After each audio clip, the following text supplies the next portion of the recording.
Hello and welcome to the Top Tenor Show. I'm Liv. And I'm James. Here on the Top Tenors, we share and create our personal top 10s across all avenues of gaming. Today on the show, we rank our top 10 childhood video games. Usually, we debate which games should make the final list, but today, we'll play nice, and we've allowed each other to include 5 games on the list. So, let's get into it. The first game on our list was the game that consumed my life from its release in 1998 all the way until Final Fantasy IX released in 2000. That's Final Fantasy Tactics. Every day after school, on weekends, and throughout that summer, I found myself lost in the world of Evilus, playing as Ramza, following an unbelievably amazing story, filled with political strife, character development, and so many impactful moments that made you just stop and truly appreciate the game. Final Fantasy Tactics is a must if you love job class mechanics, and that was ultimately the reason I was so invested in the game. I somehow had the brilliant idea to master every job class for everyone in my party. I know, it's madness. Final Fantasy Tactics is the gold standard for a tactical RPG, and as I share this childhood memory with you, I find myself ready to load the game back up and return to the world of Evilus one more time. One game that captivated my interest when I was younger was SSX Tricky, which was released in 2001 for the GameCube, PlayStation 2, and Xbox. And in 2002, it was released on the Game Boy Advance. Growing up, I played this on the GameCube. When I was playing by myself, I would play the World Circuit mode so I can unlock characters and other cosmetics by competing in events. I was so much better at the tricks competitions than the racing ones for sure. My sister and I would play Free Ride together, where we would go through a course with no objectives and just hang out. Her character of choice was always Elise, and mine was Mac. We would pretend to be them and talk to each other like we were actually going through the course ourselves. We basically played Barbies, but with Elise and Mac. I'm pretty surprised there hasn't been an installment of SSX since the mid-2000s. This is totally a franchise that should make a return. When it comes to enjoying a game night with friends, we often find ourselves on the couch with friends, knee-deep in a great co-op game. And that is exactly what I would do with friends when Goldeneye 007 came out on the Nintendo 64. Whenever the weekend rolled around, myself and 3 other friends would huddle around the TV, shouting, laughing, and losing all track of time in what is arguably the best couch co-op game of all time. Goldeneye 007 is a legendary first-person shooter game that was released in 1997. The game is based on the iconic James Bond film Goldeneye and follows the story of the British secret agent as he embarks on a mission to stop a criminal organization from using a satellite weapon to cause global chaos. Players assume the role of James Bond and navigate through various levels, each with its own objectives and challenges. From infiltrating enemy bases to engaging in intense firefights, the game offers a thrilling and immersive experience that captures the essence of the Bond franchise.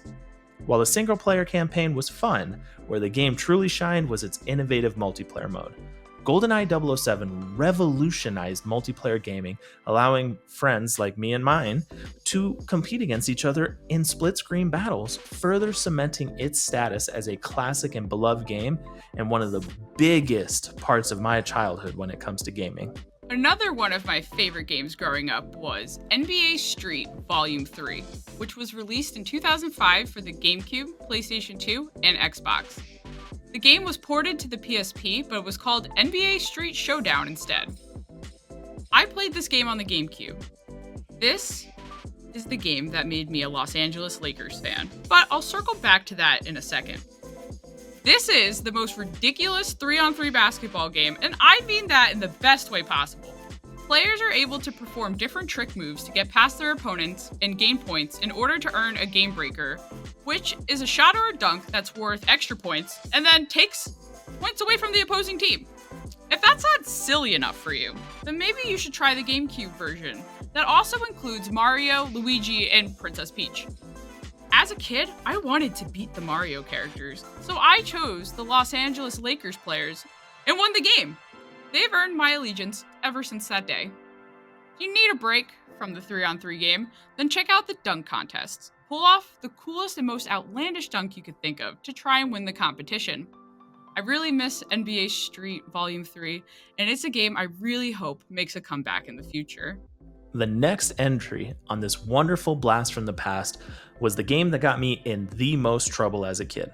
It was spring of 2001. I had received great grades for the previous quarter, and I somehow convinced my mom to buy Conker's Bad Fur Day by telling her it was a friendly game to play with friends about a squirrel. About 2 weeks later, she was passing my room and was watching me play the game. She saw me decapitate a squirrel in the multiplayer mode, and needless to say, I was grounded for a good bit. Enough about me getting in trouble though, as this is a game you should not wait to enjoy. Because when it comes to co-op goodness, this game delivered in full. Conker's Bad Fur Day follows the story of Conker the Squirrel, a red squirrel who embarks on a quest to return home to his girlfriend, Barry, after a night of binge drinking with his friends. Meanwhile, the Panther King, ruler of the land that Conker is lost in, finds that his throne side table is missing one of its legs and orders his servant, Professor Von Cripplespack, to solve the problem. When Von Cripplespack suggests the use of a red squirrel as the fourth leg on his table, the Panther King sends his minions to capture one. Pretty silly, right? While the main story was silly, the multiplayer was gory and exciting, and that was the main reason I truly enjoyed this game, even if I did get grounded for it. One of the greatest Sims games of all time is arguably The Sims 2, which was released in 2004 on Windows, then released in 2005 on the GameCube, DS, PlayStation 2, and Xbox. I personally played on my computer in our designated computer room of the house. Remember that? I would download all kinds of custom content that fans made from the Sims 2 exchange. All of my Sims looked like they walked out of Hot Topic or Abercrombie. Now that's a blast from the past. The Sims by nature can be a very silly game. One of my favorite things to do in The Sims 2 was to take advantage of time traveling. For example, your Sim left the house on Monday morning and decided to spend 3 days going to the gym to boost your fitness skill. When you returned home, it was still the same time on Monday morning. The best part about this is that you got to keep the skills that you raised. Sims 2 was the first Sims game that I remember playing and made me a huge fan of the franchise. The next game on this list was the definition of my early childhood years, and that was Super Mario World. It was Christmas of 1991, and one of the first presents I had opened was the Super Nintendo console bundle with Super Mario World. Little James didn't stand a chance at anything else as that game consumed me. Coming off of the success of Super Mario 3, Nintendo swung for the fences with Super Mario World and they hit it out of the park. Every level was beautifully designed, the music hooked you, especially my younger self, and the actual introduction of Yoshi as a character you could play was pure genius. When it comes to platforming, we all know Mario is king, and Super Mario World is arguably the best entry in this long-running franchise, at least according to me. You may have your own thoughts. With it being one of the games to cement my love of video games, I could not exclude it from this list. Roller Coaster Tycoon was one of my favorite games that I played with my sister growing up. Roller Coaster Tycoon was released in 1999 on Windows before it was later ported to Xbox in 2003. You may ask yourself, how did you play this game with another person? My sister pulled up a chair and watched me design our theme park. I let her name most of the rides though. This is a sandbox game, so you can shape the park to exactly what you want it to be. If you want to build your own rides, you can. If you want to place pre-made rides instead, you can do that too. I won't lie, we were kind of evil. We didn't want the park attendants to go down, so we never let anyone leave. We had a designated area where we would drag our customers, so they were stuck in our park for the rest of eternity. Don't worry, we let them have benches, bathrooms, and food, of course. Whether you chose to build the most beautiful theme park in the world or torture people for the rest of their lives, Roller Coaster Tycoon will always hold a special place in my heart. When it comes to perfection, Chrono Trigger, the next entry on our list, is literally that. I had heard of this game from a friend when I was in 4th grade, and the way he described it made me want it. I couldn't convince my family to buy it, so this was the game I'm not ashamed to admit I rented 17 times from Blockbuster. This game saw the minds of Hironobu Sakaguchi, Yuji Horii, and Akira Toriyama team up to give us an amazing story filled with time travel, phenomenal combat, and a soundtrack that is arguably the best in gaming. Just go back and look at the opening ceremony of 2020 at the Olympics. Thanks, Japan, for the corridors of time. In Chrono Trigger, you travel through 7 different eras in time as you work to stop the Day of Lavos from happening.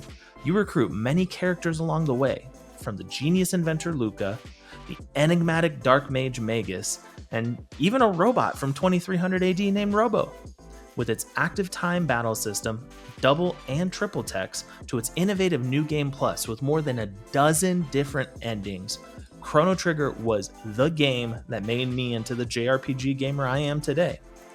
This is a game I do a playthrough every year still, and with it playing such a pivotal role in my development as a gamer, it made this list.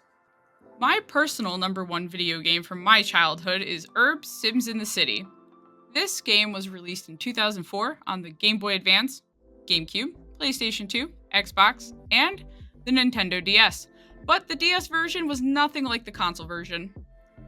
Urb's Sims in the City was a wild ride. Essentially, the plot of this game kicks off with trying to get into a club, but you're not cool enough. So, the Black Eyed Peas and their friend Darius show up and help you out. Now it's time to repay your debts for this big moment.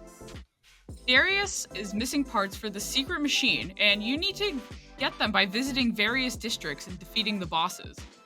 You can't just walk into any district though. You need to build your rep, which in turn boosts your popularity. Each district has unique jobs for your sim to make money. These jobs were minigames where you clicked a sequence of buttons as fast as possible in order to make the most money.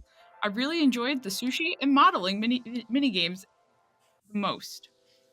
Don't forget, you need to maintain your needs as well, or you'll pass out. This is a Sims game after all.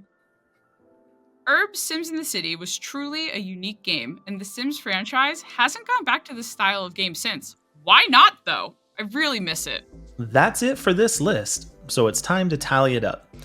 With 5 each, Liv and I tied again.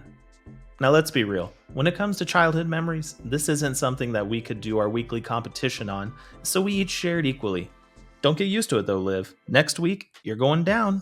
I really enjoyed reminiscing about our favorite childhood games, but the competition will be back next time for sure. That does it for this week's episode of the Top 10ers Show. Don't forget to like, share, and subscribe to our show.